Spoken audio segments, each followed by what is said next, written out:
औरत के जिस्म से ज्यादा समाज की सोच नंगी है।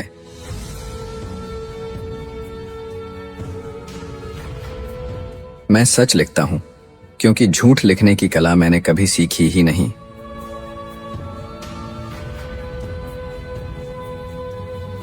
आप शहर में सुंदर और आलीशान गाड़ियां देखते हैं, लेकिन ये गाड़ियां कूड़ा उठाने के काम नहीं आती। कूड़ा उठाने के लिए अलग गाड़ियां होती हैं, जिन्हें देखकर आप नाक पर रूमाल रख लेते हैं। उन औरतों का भी वजूद जरूरी है जो समाज की गंदगी उठाती हैं। अगर वे न हों तो हमारे तमाम गली कूचे मर्दों की गलीज हरकतों से भर जाएं।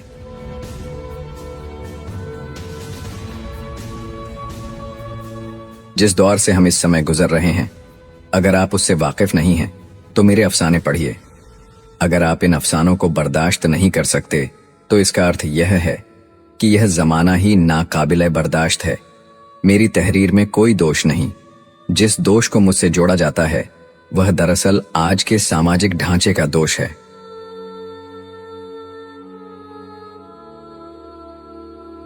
वेश्या और सम्मानित स्त्री की तुलना कभी नहीं की जानी चाहिए, क्योंकि यह तुलना अपने आप में गलत है। वेश्या स्वयं कमाती है, जबकि सम्मानित स्त्री के लिए आम तौर पर कमाने वाला कोई और मौजूद होता है।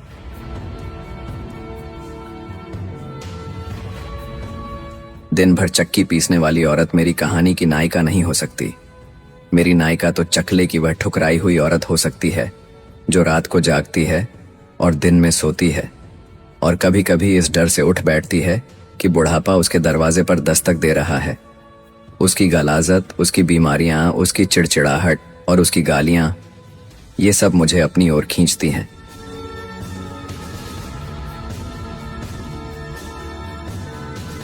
मैं साहित्य और फिल्म को एक ऐसे मैखाने की तरह समझता हूं जिसकी बोतलों पर कोई लेबल नहीं होता।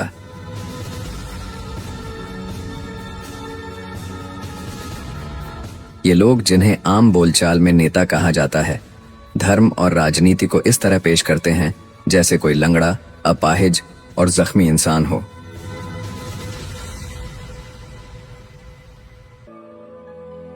मैं सभ्यता और समाज की चोली क्यों उतारूं जो पहले से ही नंगा है।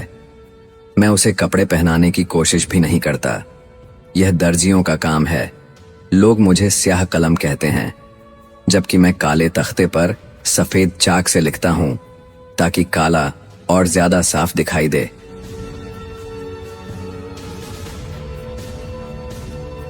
याद रखिए, पेट भरे लोग कभी वतन की सेवा नहीं कर सकते। जो व्यक्ति देश की सेवा का दावा करता है उसे सबसे पहले बाहर का रास्ता दिखा देना चाहिए।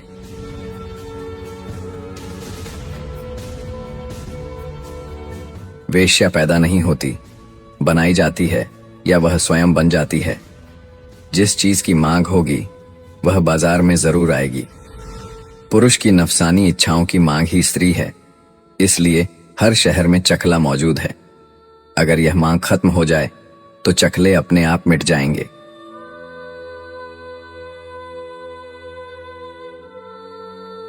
मैं हर उस व्यक्ति के खिलाफ बगावत चाहता हूं जो हमसे मेहनत तो कराता है लेकिन उसका दाम अदा नहीं करता।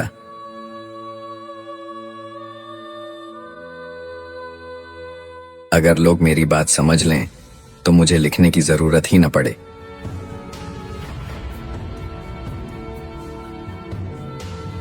अगर सच को लिखना गुनाह है तो यह गुनाह मैं आखिरी सांस तक करता रहूंगा।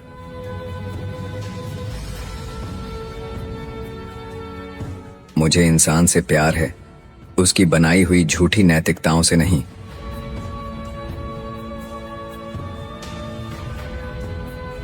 अगर मेरी कहानियां आपको अश्लील लगती हैं तो इसका अर्थ यह नहीं कि मैं अश्लील हूं, इसका अर्थ यह है कि समाज अश्लील है।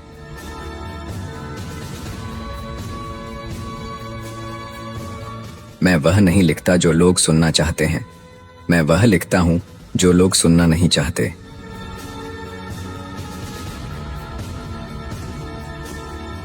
कानून हमेशा ताकतवर के हाथ में एक ऐसा डंडा होता है जिससे वह कमजोर को चुप करा सके।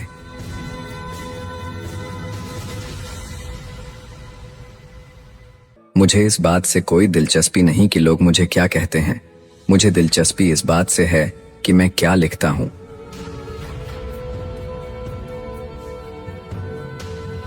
इंसान जब तक भूखा है वह ईमानदार हो सकता है, लेकिन जब उसका पेट भर जाता है तब उसका ईमान सबसे पहले मरता है।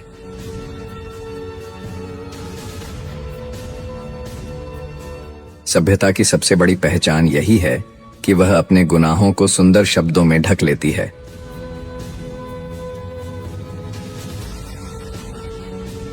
औरत को हमेशा या तो देवी बना दिया जाता है या फिर वेश्या।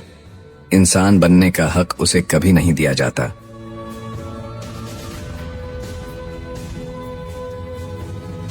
जो समाज अपने अपराधियों से नजरें चुरा लेता है वह सबसे पहले अपने लेखकों से डरता है।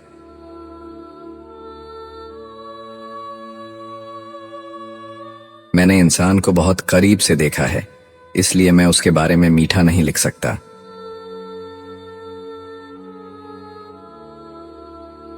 अगर आप सच्चाई से डरते हैं तो किताबें पढ़ना छोड़ दीजिए।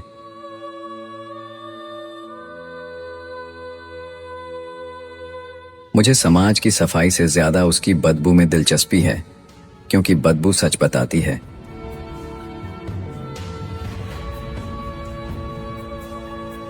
धर्म जब सत्ता के साथ खड़ा हो जाता है तो इंसान सबसे ज्यादा अकेला पड़ जाता है।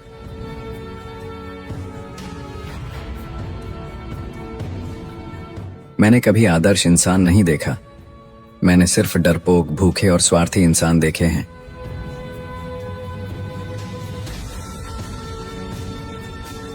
मैंने जब जब सच को छुआ है, समाज ने उसे अश्लील कहकर पीछे धकेल दिया है।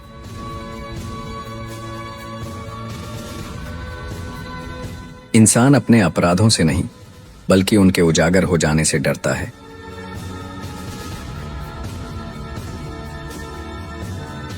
मेरे अफसाने आईना है। अगर तुम्हारा चेहरा बदसूरत दिखता है तो इसमें आईने का कोई दोष नहीं।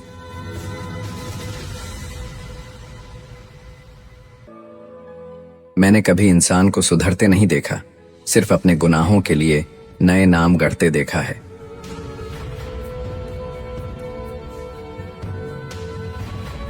जब सच लिखना जुर्म बन जाए तब झूठ लिखना सबसे बड़ा अपराध होता है।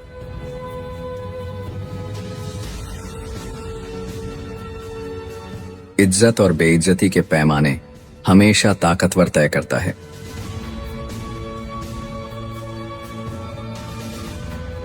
मैं नैतिकता के ठेकेदारों से डरता नहीं, क्योंकि उनकी दुकान झूठ पर टिकी होती है।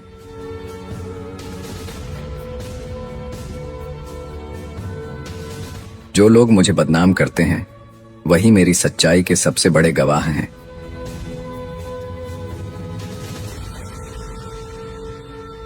समाज को मेरे अफसानों से नहीं, अपने चेहरे से डर लगता है।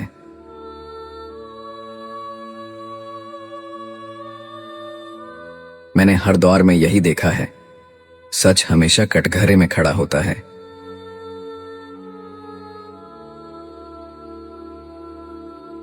इंसान जब ताकत पा लेता है तो सबसे पहले इंसानियत खो देता है।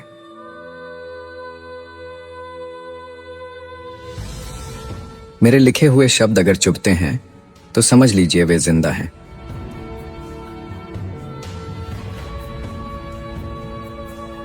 मैं समाज को आईना दिखाता हूं, उसे सजाने का काम मेरा नहीं।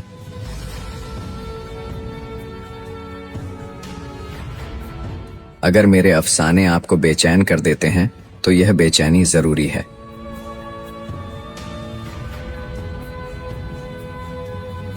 जिस समाज की बागडोर सिर्फ मर्दों के हाथ में हो, उसमें औरत हर हाल में दबी ही रहेगी।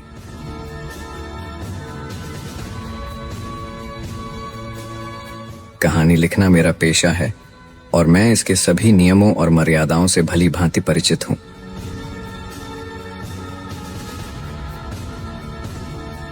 जो लोग मुझे या मेरे मिजाज के लोगों को तुच्छ नजरों से देखते हैं, उनके बारे में मुझे अफसोस के साथ कहना पड़ता है कि वे काव्य बोध से पूरी तरह खाली हैं। नाटक को समझने और उससे आनंद लेने की क्षमता उनमें रत्ती भर भी नहीं है। अगर झूठ न बोलने और चोरी न करने की नसीहत एक ही बार में असर कर जाती तो इंसानियत के लिए एक ही पैगंबर काफी होता।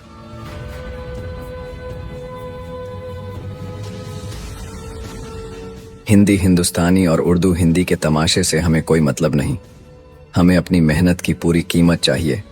लेख लेखन हमारा पेशा है, कोई शौक नहीं।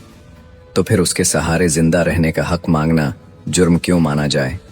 जो पर्चे, जो पत्रिकाएं, जो अखबार हमारी लिखी हुई स्याही का दाम अदा नहीं कर सकते, उन्हें बिना अफसोस बंद हो जाना चाहिए।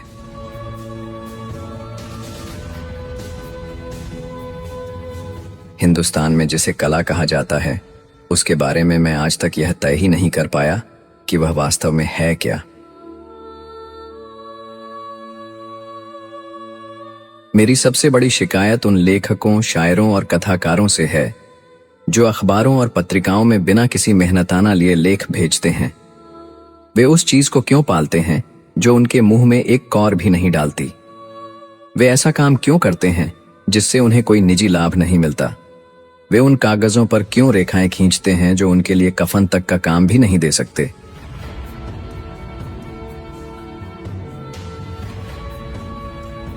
लेखक कोई मानसिक अय्याश नहीं होते, कथाकार कोई खैराती अस्पताल नहीं होते, हमारे दिमाग लंगर खाने नहीं हैं।